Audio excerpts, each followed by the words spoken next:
विघ्नहर्ता श्री गणेश, श्री गणेश, श्री गणेश। आपके अंतर्मन की अद्भुत पुकार सुनकर मैं भला कैसे रुक सकता था ऋषिवर। गणेश, आश्चर्य। विवश कर दिया आपकी भक्ति के संगीत ने मुझे। ये कैसे संभव है? वो मुझे आपके पास खींच ही लाया। धन्यवाद प्रभु, आपका कोटि कोटि धन्यवाद।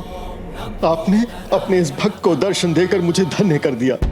अब मैं निश्चिंत होकर सो सकूंगा प्रभु। मेरा विश्वास करिए प्रभु, आपके प्रति मेरी भक्ति अटूट है। मैं कभी उस पर कोई आंच नहीं आने दूंगा। आपके दर्शन हेतु मुझे कुछ भी करना पड़े, मैं वो अवश्य करूंगा। आपकी भक्ति का आभास मुझे हो चुका है ऋषिवर।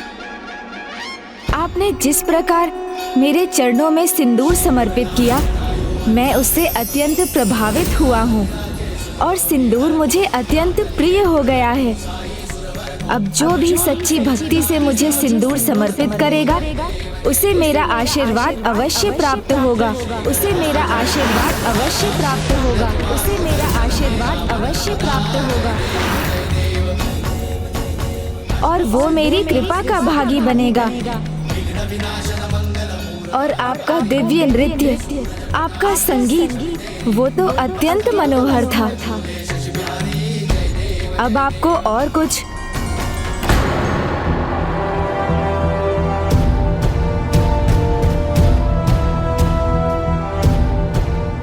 अब और कुछ क्या करेंगे ऋषिवर?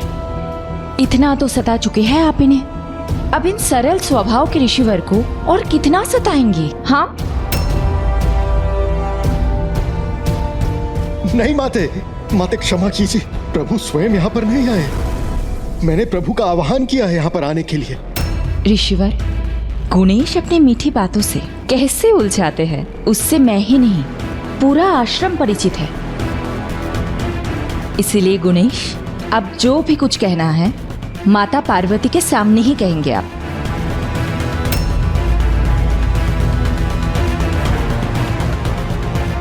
आप चिंता मत कीजिए ऋषिवर। दो माताओं का स्नेह मिला है मुझे और दोनों के मन में मेरे लिए अपार ममता है। मुझे जाना होगा, कल भेंट होगी। अब आप विश्राम कीजिए। विश्राम तो वो तब करेंगे ना जब आप उन्हें करने देंगे। माता की आज्ञा का पालन नहीं किया आपने, अब तो आपको और दंड मिलेगा। चलिए माते, आइए आइए। भूल तो मुझसे हुई है जो मैंने भ्राता परम श्री कृष्ण के समान पुत्र मांग लिया। एक पल स्थिर नहीं रहता, सदा किसी न किसी नटखट लीला में व्यस्त रहता है। बहन, 16 कलाओं से पूर्ण हूं मैं, अतः मेरे सामने गणेश की नटखट लीलाएं भी स्वाभाविक है। आप तो बस आनंद लीजिए उसकी लीलाओं का।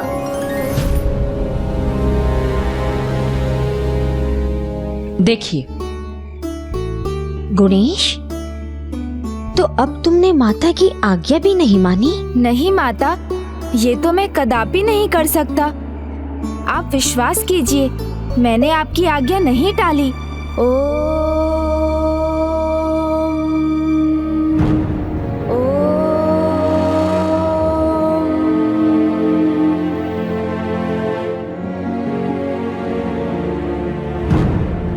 तुम्हारा स्वर कुटिया के भीतर से?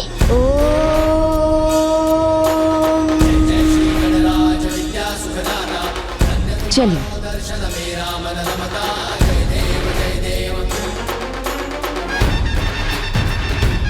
देखा माता, मैं तो यही था, बस मेरा मन बाहर गया था। ऋषि मुद्गल के पास वो इतने भक्ति भाव से, इतने स्नेह से जो पुकार रहे थे मुझे। ओह, ये तो उचित है। गणेश ने मेरे आदेश का उल्लंघन नहीं किया। देखा माता, फिर से अपने मीठी मीठी बातों में उलझाने का प्रयास कर रहे हैं। यदि इनका मन यहाँ से बाहर गया था तो ये यहाँ ध्यान कैसे कर रहे थे? इनकी ये नटखट लीला तभी समाप्त होगी जब इनकी विधिवत शिक्षा होगी, अन्यथा ये नई नई लीलाओं से हमें भ्रम में डालते रहेंगे। नहीं नहीं माता, ऐसा नहीं है। बस गणेश, मैं और कुछ नहीं सुनना चाहती। माता अहिल्या उचित कह रही हैं। तुम्हारा सुधार तभी होगा जब तुम कल से ऋषि गौतम के शिष्य बनोगे। तब देखती हूँ मैं कि कैसे तुम अपनी नटखट लीला करते हो। उचित है माता।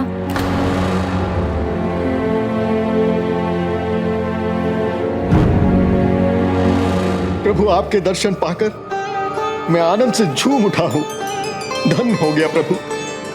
आपके इस भक्त को पूर्ण तृप्ति तभी प्राप्त होगी जब आप मुझे अपने परम ब्रह्म प्रभु महागणाधिपति के स्वरूप का दर्शन देंगे। अब तो बस मुझे उसी पल की प्रतीक्षा है।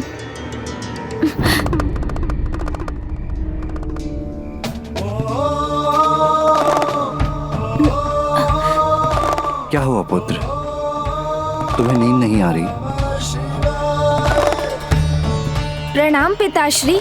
भक्त की डोर क्या तुम्हें अपनी ओर खींच रही है? किंतु तुम तो उनके निकट गए थे पुत्र, तब तुमने ऋषिवर को अपने दिव्य दर्शन क्यों नहीं दिए जिसकी उन्हें इच्छा है? पिताश्री, आपसे कहाँ छिपा है कि माता की ममता और भगवान का भक्त के प्रति प्रेम दोनों एक जैसे हैं। कोमल भी है और कठोर भी। माता दंड भी देती है और दुलार भी करती है। वैसे ही भगवान कृपा भी करते हैं और परीक्षा भी लेते हैं। परीक्षा?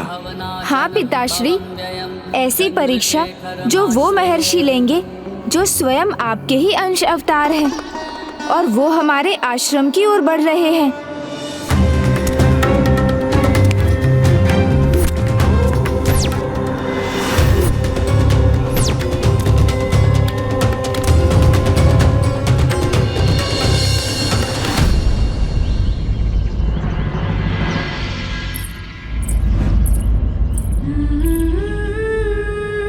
अच्छा पुत्र, तो पिताश्री ने उठा दिया तुम्हें? जी माता। अब शीघ्र जाके स्नान करो और अपने मित्रों के साथ गौतम ऋषि से शिक्षा पाना आरंभ करो। और हाँ, एकाग्रता से शिक्षा ग्रहण करना। और जब तुम वापस आओगे तो मैं तुम्हारे लिए स्वादिष्ट भोजन बनाऊंगी। मैंने कहा था ना पिताश्री, माता की ममता में दंड भी है और दुलार भी। गुणेश, अब तो मैंने कुछ भी नहीं किया माता, बस पिता और पुत्र की बातें हो रही थी। अच्छा, तो तुम मुझे अपनी भोली बातों से बहलाने का प्रयास कर रहे हो। किंतु एक बात स्मरण रखना, गुरुकुल में नटखट लीला मत करना। जी माता। गुणेश, आओ शीघ्रता करो। आ रहा हूँ मित्रों। ऐसे ही थोड़ी चला जाऊंगा, पहले आप दोनों का आशीर्वाद तो ले लूं। आज गुरुकुल का पहला दिन जो है। प्रणाम पिताश्री। कल्याण हो पुत्र। प्रणाम माता। पुत्र, मेरा आशीर्वाद तो सदैव तुम्हारे साथ है पुत्र। किंतु अब शीघ्र गुरुकुल पहुंचो और इधर उधर घूमकर समय व्यर्थ मत करना। उचित है माता।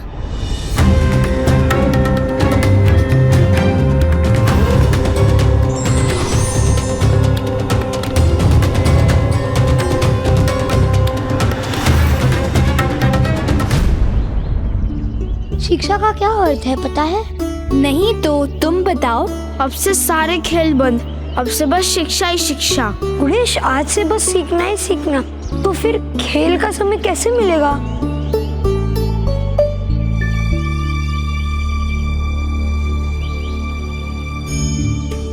प्रणाम गुरुदेव।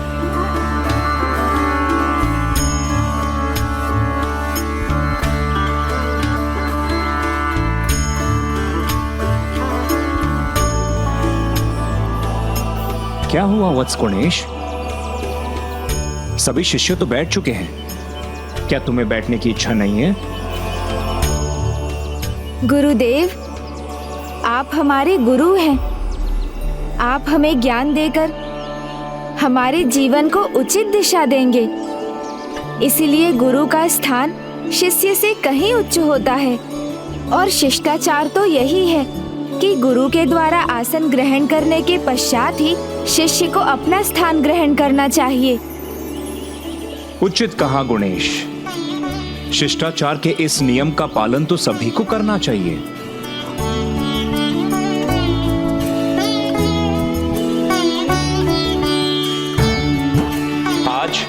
तुम्हारे शिक्षा का प्रथम दिन गुणेश के उदाहरण से तुम्हें ये सीख मिली कि शिष्टाचार ही आचरण का आधार है और आचरण ही चरित्र को निर्धारित करता है।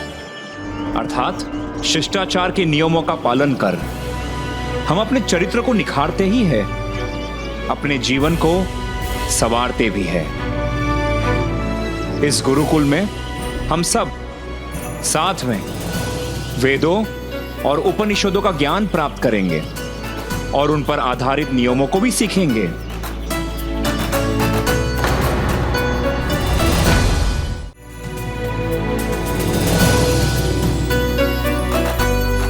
माता पार्वती, आइए, आपका गुरुकुल में स्वागत है। प्रणाम माता। धन्यवाद ऋषिवर।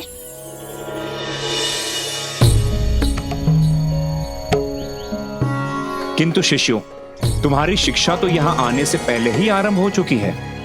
ये बताओ कि जन्म से अब तक किसने तुम्हें शिक्षा दी?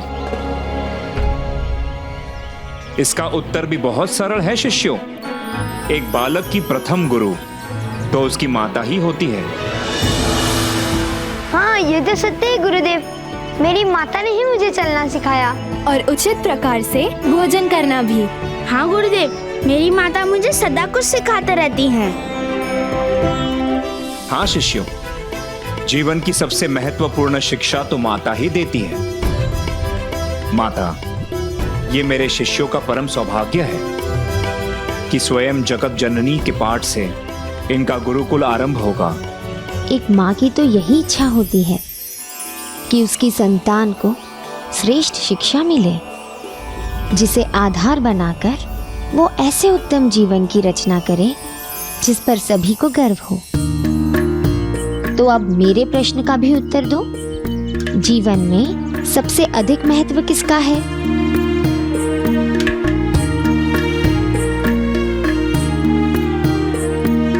बहुत ही सरल, जन्मदाता, माता पिता और गुरु, जो ज्ञान देते हैं, मार्गदर्शन देकर सुंदर और सफल जीवन जीने की प्रेरणा देते हैं। तो आप सबके जीवन में इन तीनों का बड़ा योगदान है।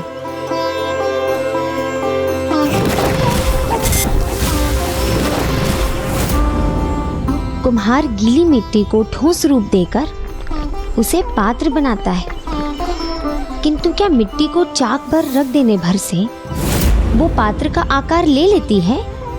माता, उसके लिए तो कुम्हार के दोनों हाथ और उसके चाक, तीनों का योगदान आवश्यक है। हाँ पुत्र, कुम्हार के दोनों हाथ मिट्टी को सींचते हैं, आकार देते हैं, और चाक उसे गढ़ने का आधार बनता है। दोनों हाथ माता पिता हैं और गुरु वो चाक है। ये तीनों ही आपके वर्तमान और भविष्य दोनों के कारक हैं। इसलिए हमें तीनों का सदैव सम्मान करना चाहिए। मैं आपको इनकी वंदना सिखाऊंगी।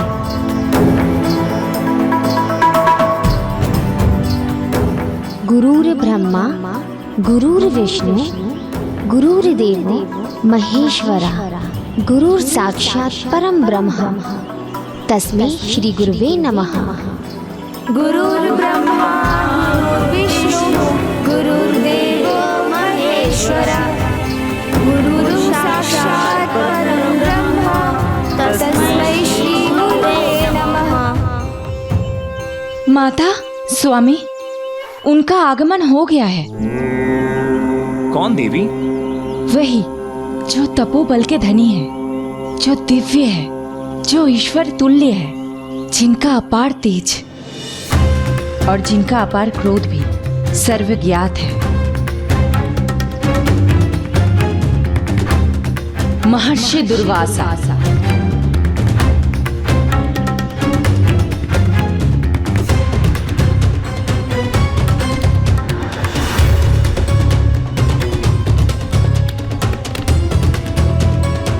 अद्भुत, बहुत ज्ञानी ऋषि है ये। किंतु क्रोध भी करते हैं। हाँ, देवता भी इनसे डरते हैं। कुछ गड़बड़ मत कर देना। एक बार क्रोध से देख लिया तो भस्म हो जाओगे।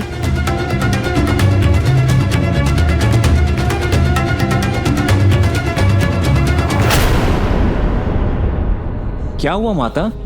आप अचानक इतनी चिंता में क्यों आ गए? ये तो हमारा सौभाग्य है कि ऋषि दुर्वासा हमारे आश्रम में पधार रहे हैं। स्वामी, जो पल भर में क्रोधित होकर श्राप दे थे, जिन्होंने स्वयं अपनी पत्नी को कदली फल बन जाने का श्राप दे दिया, मैं आपको इसी क्षण भस्म होने का श्राप देता हूँ। उन ऋषि दुर्वासा के आगमन पर प्रसन्नता भी है, किंतु चिंता भी है।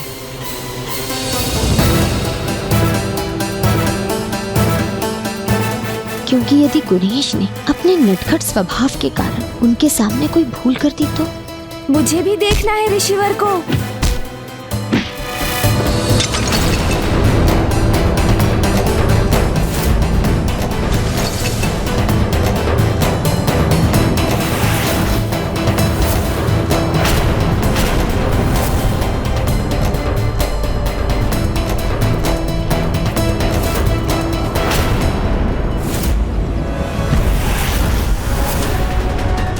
भूल तो हो गई है। अब गुणेश ऋषिवर के सामने भी आ गया। पता नहीं क्या करेगा गुणेश, और इसका परिणाम क्या होगा। प्रणाम है महर्षि, हमारे आश्रम में आपका स्वागत है। और इसे गुरुदेव के नन्हे शिष्यों द्वारा आपका पद प्रक्षालन ही समझिए।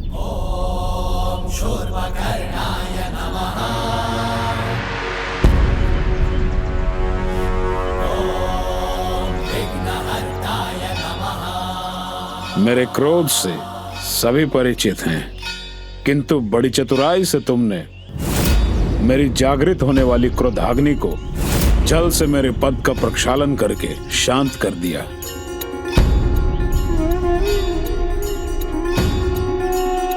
हो न हो, वो तुम ही हो।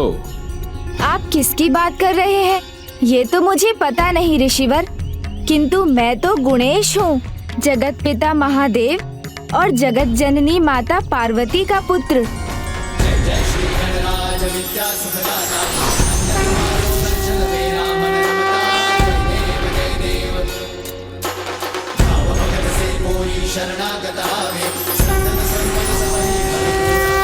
तो ये सत्य है, जगत के पालनहार पधार चुके हैं।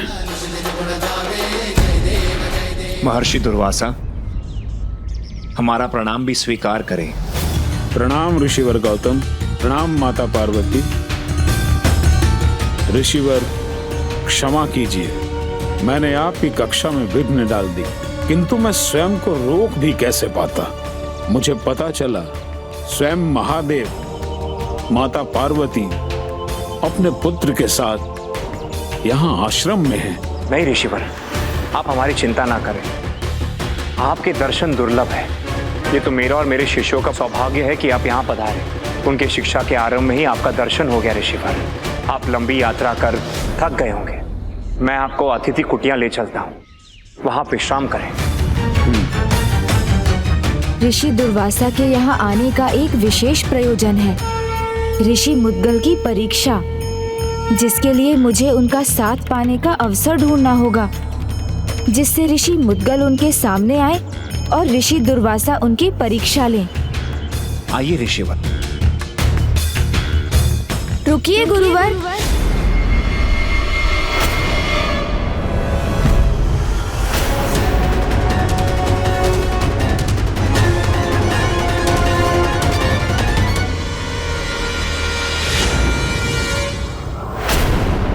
गुरुदेव, क्षमा कीजिए, मैंने आपको रोका, किंतु शिक्षा का लाभ तो तभी है ना जब उसे जीवन में अपनाया जाए। और माता ने अभी शिक्षा दी है कि माता पिता और गुरु का सदा सम्मान करना चाहिए।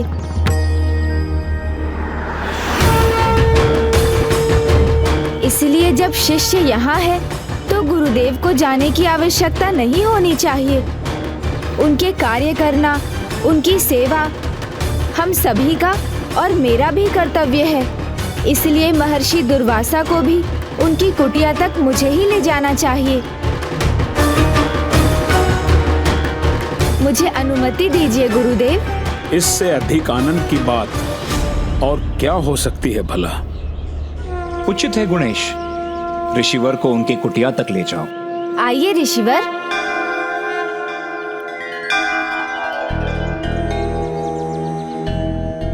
ऋषि मुद्गल के साथ उन्होंने जो उपहास किया था, कहीं गुणेश ऋषि दुर्वासा के साथ कोई ऐसा व्यवहार न करते। नहीं देवी अहिल्या, आप व्यर्थ ही चिंता कर रही हैं। मेरा पुत्र नटखट अवश्य है, किंतु मुझे पूर्ण विश्वास है कि वो ऋषि दुर्वासा के साथ कोई अनुचित व्यवहार नहीं करेगा। माता, गुणेश ने जो कुछ भी किया है वो आपसे छिपा नहीं है, फिर भी आपको उन पर इतना विश्वास है।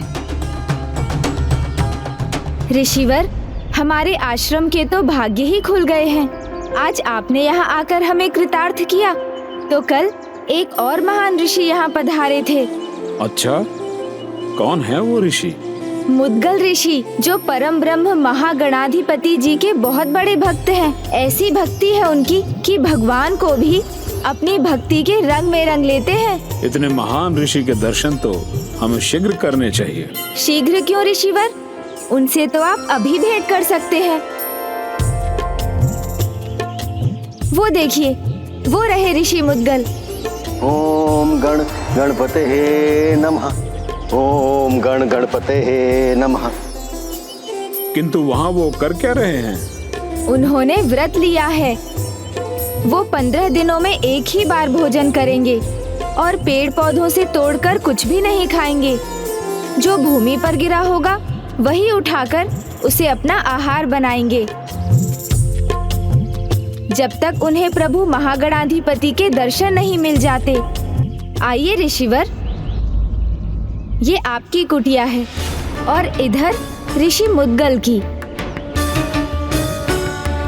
इतने महान ऋषि की कोई कैसी भी परीक्षा क्यों ना ले ले, मुझे तो पूर्ण विश्वास है ऋषि मुद्गल उसमें अवश्य सफल होंगे। आज्ञा ऋषिवर। क्या ऋषि मुद्गल वास्तव में इतने महान हैं कि स्वयं पालनहार गुणेश उनकी प्रशंसा करते नहीं थक रहे?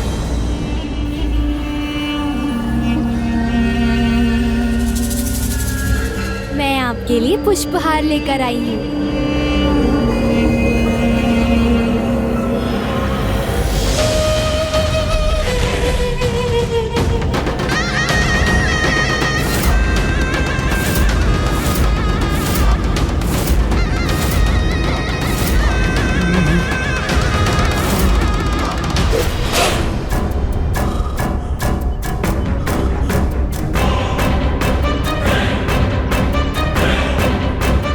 नहीं, ये क्या हो रहा है? मुझे कार्यकाल में मत डालो। मेरा कोई दोष नहीं त्रिलोकनाथ। मैंने तो सत्य बताने का प्रयास किया था। त्रिलोकनाथ, मैंने बताने का प्रयास किया था। मैंने किया था।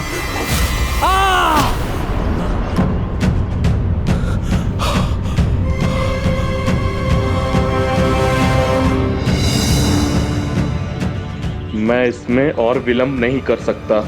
जो बात मैं अभी तक बोल कर नहीं बता पाया वो मैं लिख कर बताऊंगा। ओम गण गणपते नमः। ओम गण गणपते नमः। ओम गण गणपते नमः। इतना मेरे लिए पर्याप्त है प्रभु। इसकी दलिया बनाकर आपको भोग चढ़ाऊंगा, उसके पश्चात प्रसाद ग्रहण करूंगा। इतने महान ऋषि की कोई कैसी भी परीक्षा क्यों ना ले ले, मुझे तो पूर्ण विश्वास है ऋषि मुद्गल उसमें अवश्य सफल होंगे। उचित है, मैं इनकी अत्यंत कठिन परीक्षा लूंगा। भावनाओं, विचारों, धैर्य और भक्ति की परीक्षा है ये। इसका परिणाम उन सभी के लिए उत्तर होगा जिन्हें गुणेश पर लेस मात्र भी संदेह है। ओम गण गणपते नमः।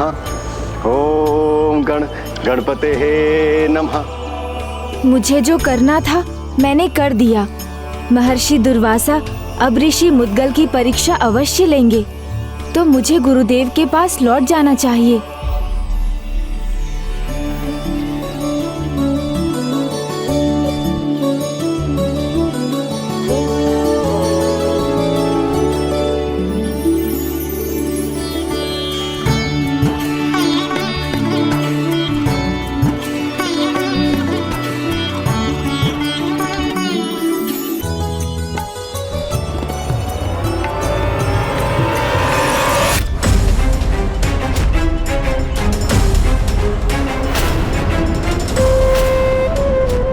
असुर प्रभु त्रिलोकनाथ, जो समाचार आपको बताकर भी नहीं बता पा रहा था, वही समाचार आपको फिर से बताने आया हूँ। और ये समाचार इतना महत्वपूर्ण है कि न बताया तो अनर्थ हो जाएगा प्रभु। क्या है इतना महत्वपूर्ण जो स्वर्ग के सुख में भी तुमने दुख ढूंढ लिया? त्रिलोकनाथ, आपने बहुत कृपा की है मुझ पर, किंतु जो सुख मुझे चुभ रहा है मैं उसमें सुखी कैसे रह सकता हूँ? पहेलियां मत बुझाओ, कहो क्या कहना है? वही त्रिलोकनाथ, जो मैं बोलकर भी नहीं बोल सका, वो अब मैं लिख कर बताना चाहता हूँ। कुशलासुर, तुम डाल डाल तो मैं पात पात। जो तुम करने जा रहे हो उसका भी उपाय है मेरे पास। तो समय व्यर्थ मत करो, लिखो अभी यहाँ।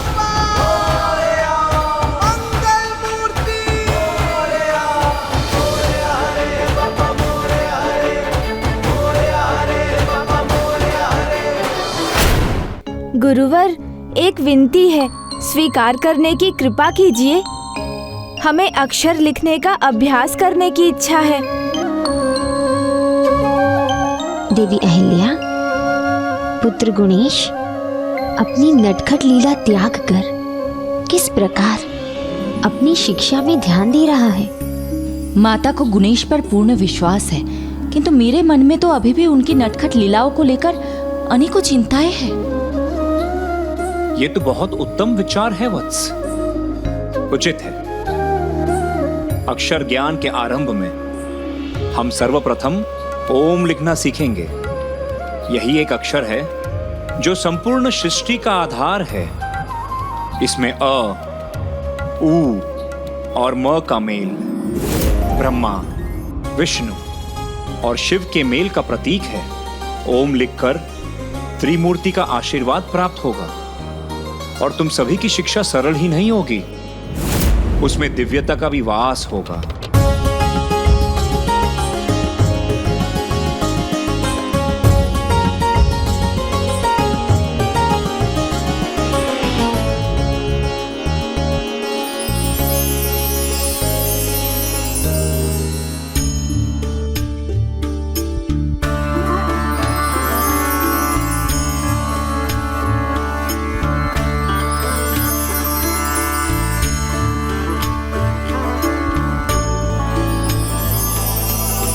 लिखिए शिष्यों।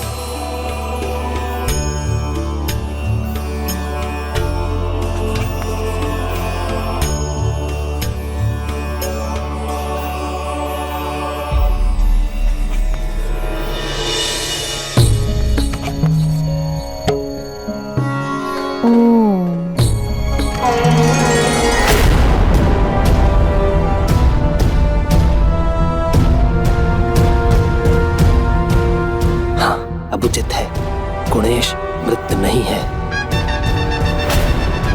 ये मैं मिटा देता हूँ।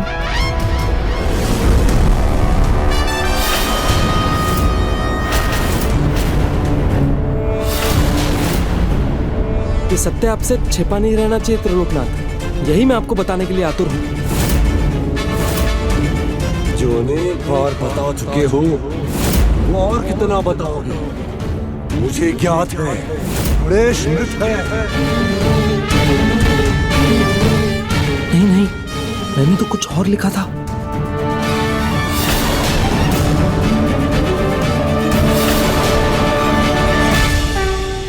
फिर वही करना होगा मुझे। ये देखिए प्रभु। बार बार बार मेरा समय नष्ट कर रहे हो।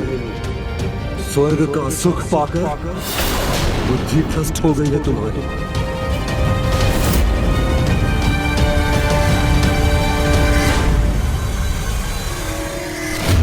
तुम उसके योग्य हो ही नहीं।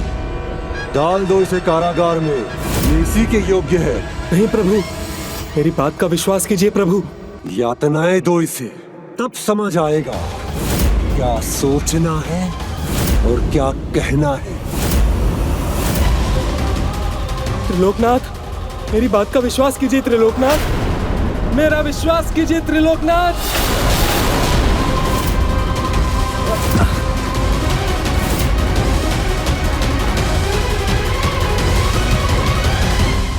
सिंधु का आशय कुछ और था, किंतु भूल से ही उसने जो कहा वो उचित कहा, क्योंकि उसी कारागार में कुशालासुर को सत्य का ज्ञान होने वाला था।